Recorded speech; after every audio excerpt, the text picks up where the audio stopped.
Je prends rapidement ce message du 213. C'est l'Algérie que dit le téléspectateur. Bonjour l'Onkouta de la modération. À mon avis, le monsieur de la dénonciation est un faux type. Une voiture de 20 millions aujourd'hui n'aura plus une valeur de 2 millions dans 10 ans. Mais un terrain de 20 millions aujourd'hui aura une valeur de 100 millions dans 10 ans. Ce monsieur est vraiment toqué. Moi, je conseille à la femme de ne pas corriger les bêtises de cet homme et de le laisser assumer seul ses responsabilités et de corriger seul ses bêtises. Que le monsieur vende ce véhicule pendant qu'il est encore à la mode. Dans le cas contraire, la femme doit le quitter. Qui va payer 500 000 par mois, surtout qu'il suffit d'un seul accident pour que le véhicule parte en fumée. Et tout est fini. Vraiment, l'homme l'a indemne. Très mal. Un vrai gaou. J'ai énervé. C'est que nos frères de l'Algérie sont souvent un peu durs. Autre message, bonjour parfait ici, par rapport à ces dénonciations, tout ce que j'ai à dire est que la différence entre certains hommes et les chèvres, c'est que certains hommes peuvent traverser la route tout seuls.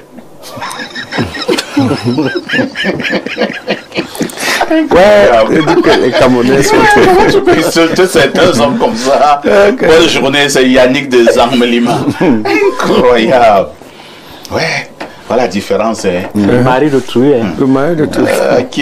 Blériot, cette fois-ci, pour la dénonciation de ce matin. Alors, parfait, ici, un couple est en débandade. Oh là là. Oui, oui. Parce que les deux qui utilisent une communauté de comptes bancaires ont contracté un prêt d'argent.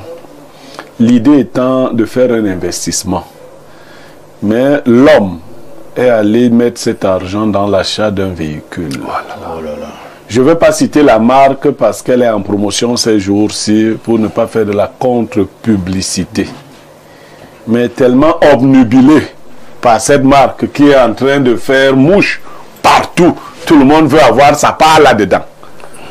On ne sait pas ce qui l'a poussé à le faire, mais il a fait un dépôt de 8 millions parce que cette marque vous permet de faire un dépôt. Elle offre des voitures neuves. Neuves. Elle est même en voie de tuer ce qu'on appelle les voitures d'occasion. Elle fait dans tous les genres de voitures, vraiment de très belles voitures. Le monsieur allait déposer 8 millions et il est supposé payer sur 2 ans. Le reste, c'est comme le reste, c'est 12 millions. Ah, 20 bâtons. Tu peux verser 8 millions, on te donne le véhicule. On te donne le véhicule. Je vais te parler de la marque après. Oh. Elle est en train de faire mouche. Et il y a de quoi? Et je dis, voiture neuve, c'est vraiment du waouh. Mais je ne veux pas faire, je ne suis pas là pour faire la publicité. La problématique de la dénonciation, c'est que le monsieur n'a pas pu résister. Et il est allé déposer les 8 millions. Il doit donc donner 500 000 par mois sur 24 mois, tout en étant déjà utilisateur du véhicule. Okay. Donc, sa femme l'a découvert et elle a piqué une crise. Parce qu'elle dit que ce n'était pas l'objectif de prêt d'argent, de l'emprunt qu'ils ont pris à la banque. Et maintenant, elle est dans tous ses états. Elle menace de quitter le foyer. Oh là là. Oui, oui. Elle m'a dit encore hier que elle lui a dit, trouve quelqu'un à qui tu vas donner cette voiture. Trouve quelqu'un à qui tu vas donner rapidement cette voiture. Je ne peux pas accepter. Ce n'est pas faisable parce que, bon, soit dit en passant, elle subit plus que le monsieur, le prêt qu'ils ont fait. Bon, mais c'est le couple. Je suis allé dans les détails. Ils ont toujours bien géré leur argent en collégialité. Ils mettent ensemble leur argent pour faire les investissements. Sur le coup, la femme est très, très remontée. Ok, d'accord. Je vais poser quelques questions avant de passer la parole au commentateur. Le monsieur avait déjà eu un véhicule avant? Oui, il avait un véhicule d'occasion. Est-ce qu'il roule encore, le véhicule d'occasion? Oui, le véhicule d'occasion roule, même si il est amorti. Il est amorti. Oui, il est amorti. Deuxième chose, ils ont des enfants? Oui, oui, ils ont des enfants. Ils ont 3 enfants. Ils ont vécu à peu près combien d'années? Une dizaine d'années. Une dizaine d'années. C'est un vieux couple. Oui, je passe d'abord la parole à Alain Douk pour son commentaire. Bien, écoutez, c'est une situation un tout petit peu délicate. on comprend que dans le couple, il y a cette espèce de déséquilibre. Il y a ce que les lieux appellent souvent dans nos conversations une espèce d'intelligence financière chez la dame. Il ne faut pas prendre un emprunt, faire un emprunt pour aller acheter une voiture. Certainement, ce qui avait été convenu, c'est faire un emprunt pour un investissement productif. C'est certainement ça qui remonte. La dame. Bon, c'est vrai que Blériot, j'avais aussi ce problème. Hein. Blériot, est-ce que le couple en question t'a quand même indiqué le projet, voilà. Non, elle n'a pas voulu me donner, j'ai pas insisté, mais elle a dit que c'était un investissement qu'il devait faire. Voilà. Oui. Bon, quelqu'un va te dire que acheter aussi un véhicule est un investissement. Non, ce n'était surtout pas. Le véhicule, ça ramène quoi? La consommation de carburant. Et puis il faut maîtriser le poids des responsabilités, les charges de ce couple-là, le poids des responsabilités. Ensuite, effectivement, l'achat d'un véhicule ne ramène pas les moyens financiers. C'est pas un véhicule pour faire le taxi, pour faire dans le transport. C'est un véhicule touriste. Oui. Donc, c'est un problème très crucial que nous rencontrons d'ailleurs dans plusieurs... finalement, tu as arraché la parole. Oui, parce que... Attends, tu m'auras pris ton temps. Alain nous a fait... Bon, attends, ce n'est pas comme ça. Non, attends ton tour. Le sujet est... Oui, parce que là, c'est pour vous Je parlais donc de l'intelligence financière de la dame. Certainement, il y avait une vision qui était commune sur la façon d'investir cet argent pour que ça ramène. Ou alors, pour quelque chose de plus solide, de plus viable que la défense du standing. Ce que le monsieur fait, il veut simplement communiquer, il veut communiquer sur le et aller porter les petits dans ce véhicule. Voilà. Et c'est ça qui doit choquer la dame. Vous savez que les Camerounais c'est l'odeur du carburant. Et je vous assure que cette voiture-là, elle en jette en plus. Actuellement, on ne parle que d'elle. Hein. Donc finalement, la dame comprend. Elle comprend que ce monsieur, il y a un truc qui ne va pas. Et là, elle est vent debout, il faut régler ça. Si elle va déjà jusqu'au chantage de si tu ne fais pas ça, on se sépare, ça veut dire que c'est très grave. Elle est très remontée. Alors quel conseil qu'on donnait au monsieur? Non. Ou bien aux deux, hein? Aux deux, qui trouvent quand même une façon de régler ça. Le monsieur, vraiment, si la chose à faire, je sais pas moi, c'est de rétro-pédaler, est-ce que c'est trop tard? Je ne sais pas. Rétro-pédaler va donner à qui? La personne ne va pas prendre à ce prix, hein, parce que le chantage entre. Hein. C'est compliqué, mais qu'ils essayent de voir ce qu'il faut faire. Honnêtement, je perds un tout petit peu mon latin, mais tout ce qu'on peut conseiller, c'est que la dame devrait aller trouver en elle des ressources qui lui permettent c'est compliqué, mais est-ce qu'on va mettre sur la touche 10 ans de mariage, des enfants qui sont déjà là pour une petite famille? Mais le monsieur l'a mis à la touche 10 ans de mariage pour aller s'offrir un véhicule. Et quel véhicule? Alors, Jules Brice, ce qui est évident est que madame a même d'abord décidé de l'embargo au niveau du lit. Ça, c'est une évidence. C'est clair. On ne peut même plus parler de ce genre de choses. Et la dame menace de quitter le foyer. C'est très sérieux. Bon, mais je pense que sa menace, pour moi, sa menace elle n'est pas idiote, elle n'est pas futile. Elle est même très importante, même si on le sait, au fond, elle ne pourra pas quitter son époux pour cela. C'est d'autant plus qu'ils ont déjà des enfants, et ils ont constitué une famille. Mais le problème posé par Blériot ce matin est un problème que nous rencontrons dans plusieurs foyers. Vous allez constater que vous contractez une dette pour achat d'un terrain, pour construction d'une maison, et puis quelqu'un dévie les moyens pour l'achat d'un véhicule. Et on le vit fréquemment dans les foyers. Seulement, le monsieur n'a pas été sérieux. Et très honnêtement, la menace, la solution que je préconise est que dorénavant, c'est vrai qu'il y a une situation à régler de façon ponctuelle.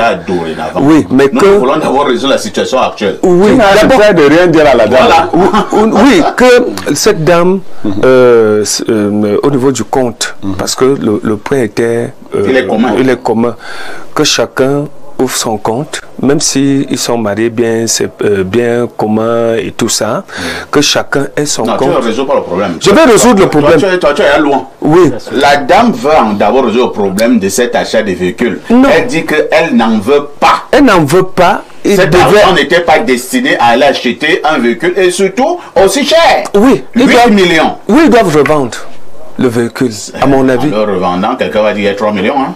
Non, c'est pas 8 millions. C'est pas 8 millions. Il y a 12 millions à payer sur 24 euros. Et la dame, l'inquiétude de la dame se trouve justement au niveau de leurs ressources. Vous savez, quand vous avez compté... Non, c'est 20 millions. Le véhicule, là, c'est 20 millions. Et l'avance n'était que de 8 millions. Il reste 12 Il millions. reste 12 À millions. raison de 500 000 par mois. Et pendant 2 ans, ça fait 6 millions l'an. Vous voyez que la dame se retrouve en difficulté parce qu'il y a 3 enfants à nourrir. Je ne sais même pas s'ils sont en location. S'ils sont en location, c'est encore plus compliqué. C'est encore plus compliqué. Donc, la solution, là maintenant, parfait, c'est de revendre le véhicule. Trouver un potentiel. Même si on le revend, mais il y a les fameux 12 millions qu'il faut encore payer. Oui, si on revend à la valeur. Oui, on peut revendre. On peut revendre le véhicule selon sa valeur qui est de 20 millions. Ou alors, on revend le véhicule, j'ai dit n'importe quoi. On peut revendre le véhicule peut-être à 4 millions, comme il est vraiment encore tout neuf. C'est un exemple. Maintenant, les 12 millions qui restent, ils s'entendent avec la personne qui prend le véhicule. Oui, c'est qui continue les traites. Je crois que c'est la solution. Mais le monsieur ne doit pas conserver ses véhicules. Parce que ça peut être le véhicule de la cassure. Oui, il va ébranler son foyer et il va détruire les vies de ses... En temps aussi, je le comprends, le monsieur. Il a acquis le véhicule, ça fait combien de temps? Non, il y a 2 semaines. 2 semaines. Parfait. Quand il est au volant de ça ne peut pas donner. Quand il est sur la clim de ces véhicules, le son de ces véhicules, voilà l'appétit qui a monté dans ces véhicules, la saveur, le luxe de ces véhicules. Non, c'est facile encore pour ça, mais il doit seulement s'en débarrasser. Sinon, c'est madame qui roule dedans. Non, jamais. Et c'est ça la difficulté, hein, parfait.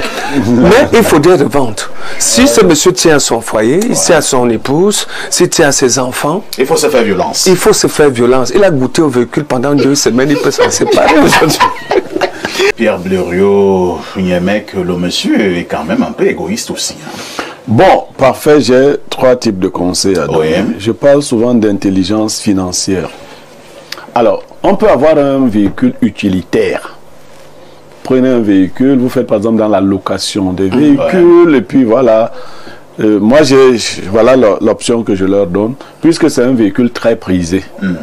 S'ils vont le revendre, ils vont perdre. Ils vont perdre. C'est-à-dire, sur les 8 millions, le monsieur, pour avoir utilisé 2 semaines, en perdra au moins 3. Ah, ça c'est clair. Au moins. La personne qui va lui faire du chantage. Voilà, il en perdra au moins 3. Donc, on lui remettra 5 millions, par exemple, sur les 8.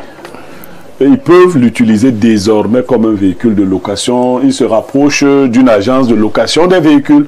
Je vous dis que c'est un véhicule très couru pour le moment. Et le monsieur, dans les périodes où le véhicule n'est pas en location, il peut se vanter avec le véhicule. Puisque c'était l'objectif. Et en cas de casse? Non.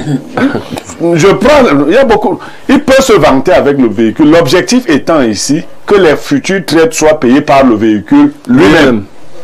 Parce que quand vous prenez quand même un prêt comme celui-là, en tant que fonctionnaire, ils seront véritablement essourés. Oui, bien sûr. Ce qui leur reste, s'ils sont des fonctionnaires, ne leur permet pas de réunir 500 000.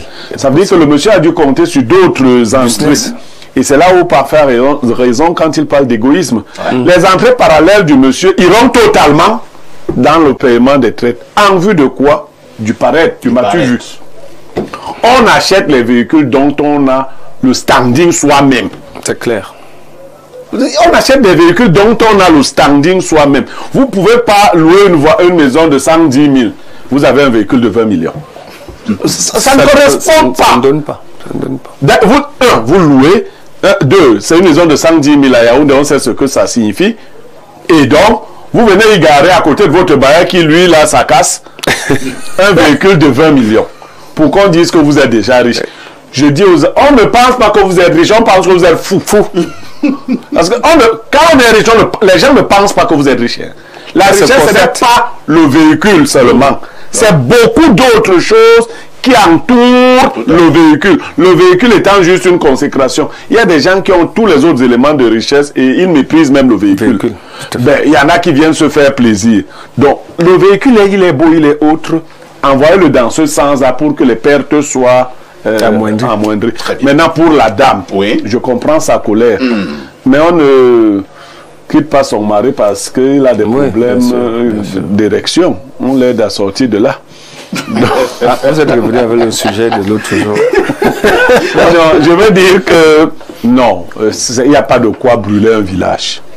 Qu'ils trouvent ensemble la solution pour le remboursement de la dette. D'ici 2 ans, puisque c'est un véhicule tout neuf, il deviendra donc comme un véhicule d'occasion, mais bien, s'il est bien géré, bien entretenu, il sera propriétaire. Mais comme le nom saute en ce moment, tout le monde veut avoir sa part tout de suite. Effectivement, je le dis parce qu'il n'est pas le seul en liste. Beaucoup de Camerounais sont en train de courir vers ce véhicule. Moi, j'ai même un message ici. Hein. Voilà. Quelqu'un dit, bonjour parfait ici, c'est Fomba Scott depuis Yaoundé. Je ne sais pas trop, mais je suis sûr que c'est... il donne la marque. Ne donne pas la marque. Je connais pas la marque.